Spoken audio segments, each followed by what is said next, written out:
Welcome everybody, this is Tim Watrous, President of Digital Advisors. And this is Kevin Gordon, President of Capital Advisors Group. We'd like to welcome you to our K-12 Politics and Tech video series.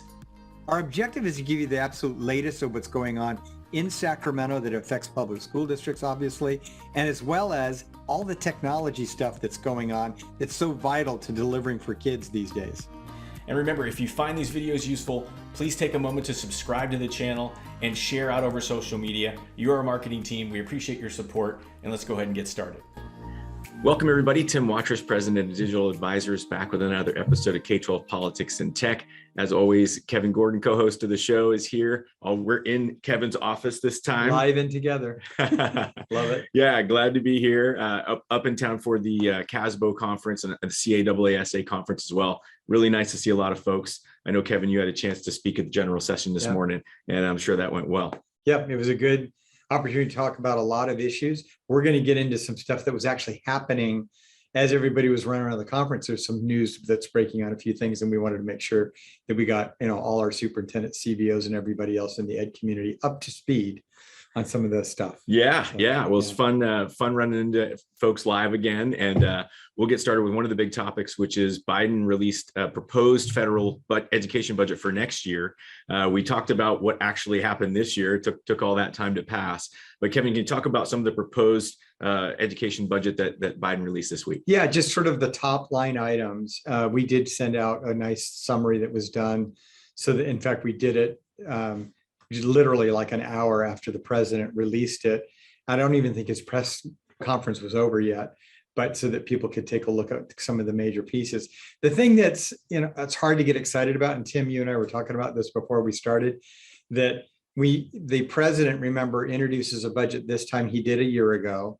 And the idea is that Congress would presumably act in time for the start of the federal fiscal year that starts in October. So he had that budget a year ago. It was really exciting in terms of a lot of the things that are proposed. And then he had other agenda items. His first up to bat was his big infrastructure package that he wanted to get through. And then he wanted to try to get his Build Back Better plan through that fell short. He had struggles with doing negotiations with, both houses and both parties over the whole issue of keeping the government open. I called it, and you guys might remember when our guest Bob Weiss is on, Governor Weiss, I called it the 4-ring circus, and we were kind of joking about that. Well, the fourth ring was the budget, which was really important. Those other things are important too.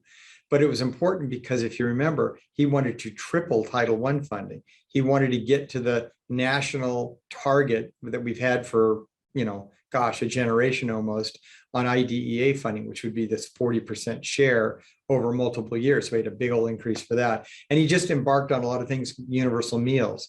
So basically none of that got done. So when he introduced his budget last week, there was more of the same stuff. It's all great. I mean, we want to see it. So you have embedded in there, I think the single biggest piece was that $3.3 billion on special education, which is exciting. He also had another almost $500 million in there that's sort of special ed related, but it is for infants and toddlers, that kind of a thing. But the other big number was a doubling of Title I.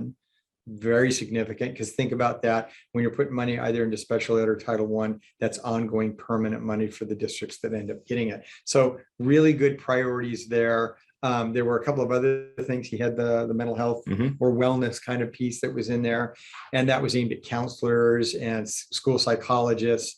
$1 billion. So there's a number of kind of the repeat issues, slightly more modest than last year's budget. We'll end up seeing where this ends up going through the process. But one of the things that we're up against this year is they're not quite the kind of legislative maneuvers that were available a year ago to get him some victories on some of his agenda. I think there's a real possibility we end up with a very similar budget dynamic that we had where he doesn't get anything. And then, of course, there's the November election. And in November, it's anticipated potentially Democrats lose one or both houses. That's going to change up this dynamic significantly. And really, it's at the end of the day, it's going to be what do Republicans want? Because if you're going to have to get some Republican votes, it's what's important to them, important enough for them to horse trade with some of these priorities. And at the end of the day, the president's not going to get everything he wants. Maybe we get something on special ed because Republicans have made a lot of noise about that in prior years where they say they agree with us on that. I wouldn't be so hopeful about some of the other things, but that could be one of the starting points, and it's certainly not an unimportant issue. So that was what the president did put out this week, and so again, all good issues. Frankly, better than what we've seen from prior administrations, Democrats or Republicans, on key issues that we care about. Thanks. Yeah. Thanks, Kevin. We'll cross our fingers. We got some time to go. We'll cross our fingers that we actually see those proposed changes this time. We know we're certainly going to need those moving forward. And it's actually nice to see some of the school mental health issues, because that's such a big deal. Even though we've had some great state funding initiatives here, it's nice to see that on the federal level as well. There was one thing you mentioned that you saw an item in there on staffing, was kind of interesting. Yeah, we know everyone, it's on everyone's mind right now. This is an emotional issue. The folks that are there trying to keep things together on site when folks aren't able to show up for illness or natural disasters, or you name it. We've got strikes, all sorts of issues. It's nice to see some dollars that are called out specifically for that. This is a major issue. We haven't seen a lot of remedies for it yet, but it's nice to see some sort of government proposal to get some desperately needed help for you or friends out there trying to keep things going. So appreciate your efforts there. Hopefully we'll see more efforts at the state and federal level on that. I have a little news on the federal side, and that is, you remember we were talking about the Emergency Connectivity Fund, $7 billion the FCC put out to help with COVID and connecting people at home. It was for devices and also 12 months of internet connectivity at homes.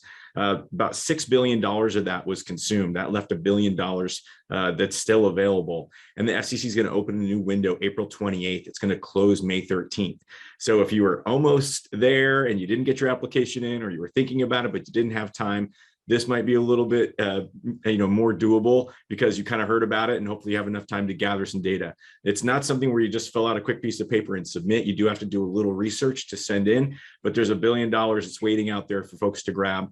That'll help you with devices, internet connectivity at home for your students for a year. And again, it's really kind of a first come, first serve at the FCC. So we'll drop a little link in there for you to go ahead and be able to do that. If you haven't already applied, please consider, because those dollars are there and available.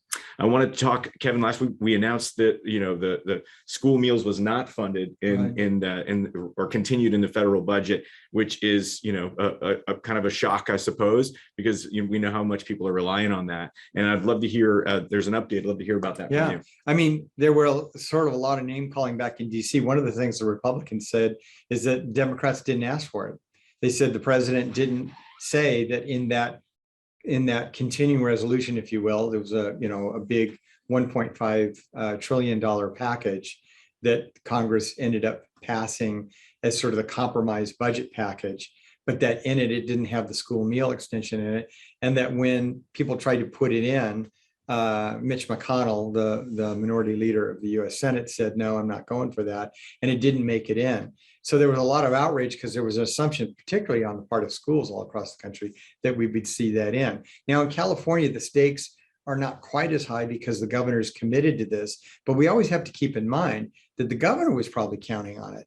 And the idea that he has to shoulder the whole thing because the feds, back out of having that in their package could be problematic going forward, because again, I'm sure the governor in their calculus thought they would be getting some assistance there. If you looked at the governor's proposal for universal meals that would start July 1st of this coming year, he basically said, look, we're going to be there for you, but we want every school district to draw down the maximum you can from the federal programs, and then we'll be up for paying the difference. Well, the difference just got a whole lot bigger.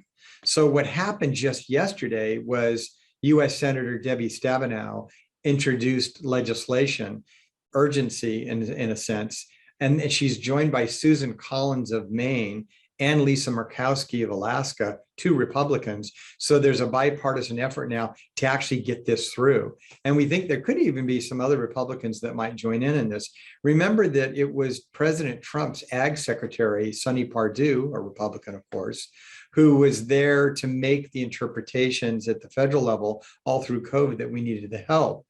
And then kind of what you see from Mitch McConnell is a sentiment that, look, we're 2 years into this sort of pandemic, we're coming out of it. He didn't see the imperative for us extending it another year. What this legislation would do would be intended to extend it one more year, and then we can debate the policy going forward. Obviously, the president's agenda wouldn't just be extending it, but to make it permanent if he could ultimately get that policy goal established. But in the short run, I think there's some hope because Congress is interested in acting. They got bipartisan support. We might actually see an extension for a year, which would really be great.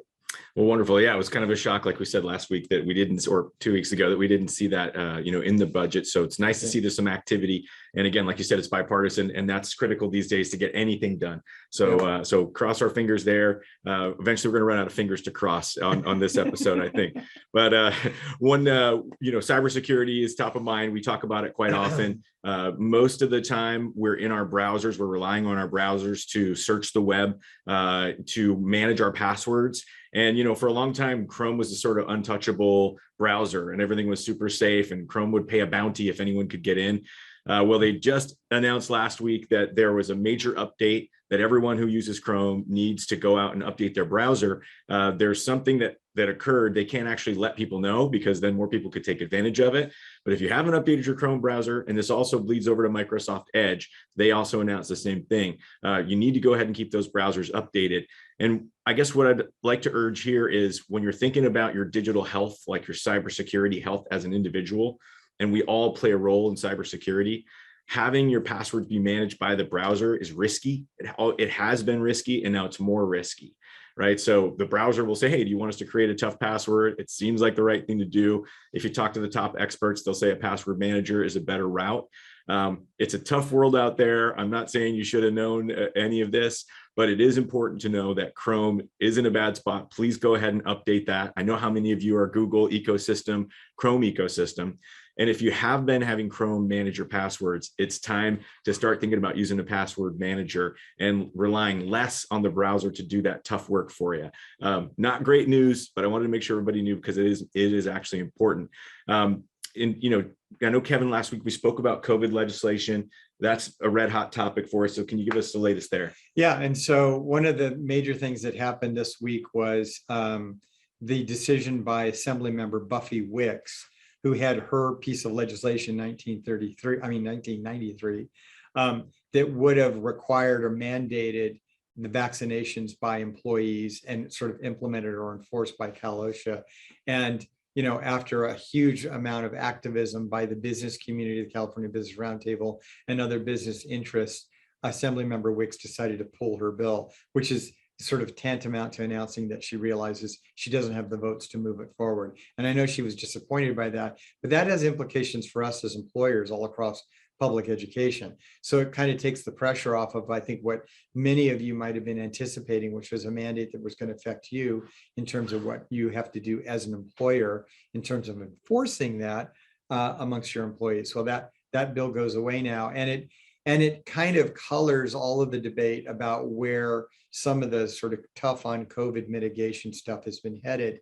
We all know that probably the biggest piece of legislation being watched in the education community regarding this is the vaccine mandate by Senator Richard Pan, SB 831 or SB 871.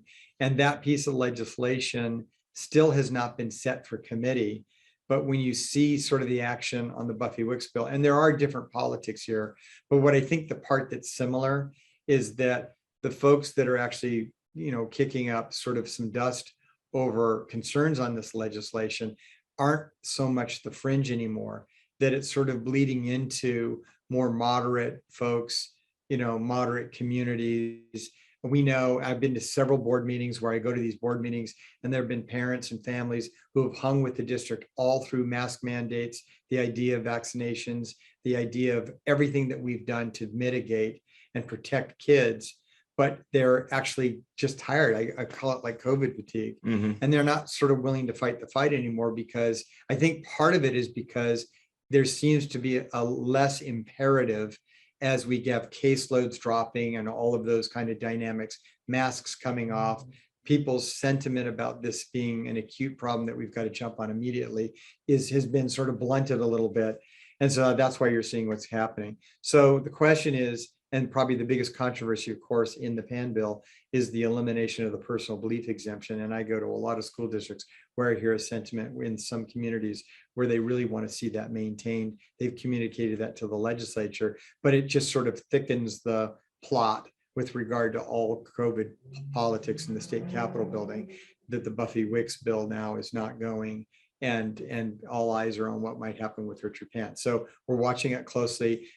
I always remind you guys, keep in mind that the governor's mandate that preserves the personal belief exemption will be set to go into place, I suspect, as early as this fall, once there is the FDA does the full use authorization that we're anticipating will happen. And that's sort of complete across all the school age grades. We're going to see that. And then to your communities where parents come up and want the school board members to try to buck all of this stuff, we remind them that these mandates apply to all schools. It's private, it's public, it's charters, it's everybody.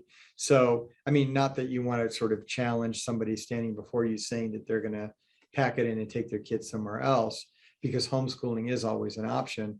But I often hear folks make the threat in public meetings about taking their kids to private schools or something else. All schools are going to have that requirement. If the governor's, once his executive order kicks in. And then if the PAN bill were to kick in, they would all be subject to that too.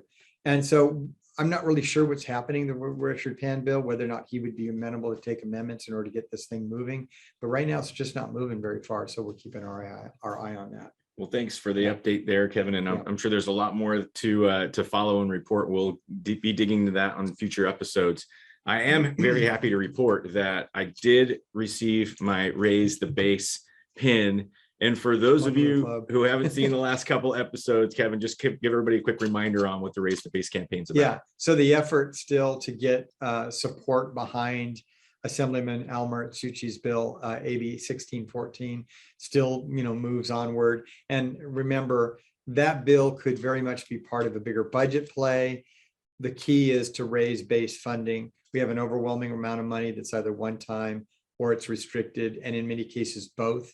Very little going into the base. We got champions like the chairman of the Assembly Ed Committee, Patrick O'Donnell, Senator Connie Leyva, who's our chair on the Senate side, who says we got to do something about base funding. So whatever way it manifests itself, we think the Marzouchi bill is the right way to go about it. And that raises LCFF base rates very significantly. It's what we need in public education statewide to give that stabilization to our current and out year fiscal health as school districts. So I appreciate you bringing that up. Yeah, glad to be part of the PIN team. Yeah. I also wanted to say it was so great seeing so many of you who watched this show and just getting a chance to chat with you live. It was like just such a pleasure. This is something we were trying to do to be helpful during the pandemic, and now it just seems to be something that's pretty functional as an ongoing resource for you. So we're committed to keeping it going. We went from 0 to over 600 subscribers thanks to you. And if you don't mind, if you see us out on social media, we'll post this on LinkedIn and Twitter. Please go ahead and share it out into your channels. Just put a little comment in on the fact that you find it useful, and others will jump on board. We'd love to get to 1,000 subscribers, and we can only do that with your help. So I want to say thank you all. Keep up the good work out there, and we'll keep bringing you the news that's important in both politics and tech. And Kevin, pleasure being here with you live today. Always great. Thanks so much. Thank you. Yeah. Bye, everybody. Bye. So thanks again for joining us for another week of this broadcast. And I just want to take a moment to remind you, if you haven't already, please subscribe to our channel and share this out over social media. Again, you're our marketing team. I'll also finish by saying, if you have some questions, please send them our way. We'd be happy to address them on a future broadcast. So with that, thanks everybody, and we'll talk soon.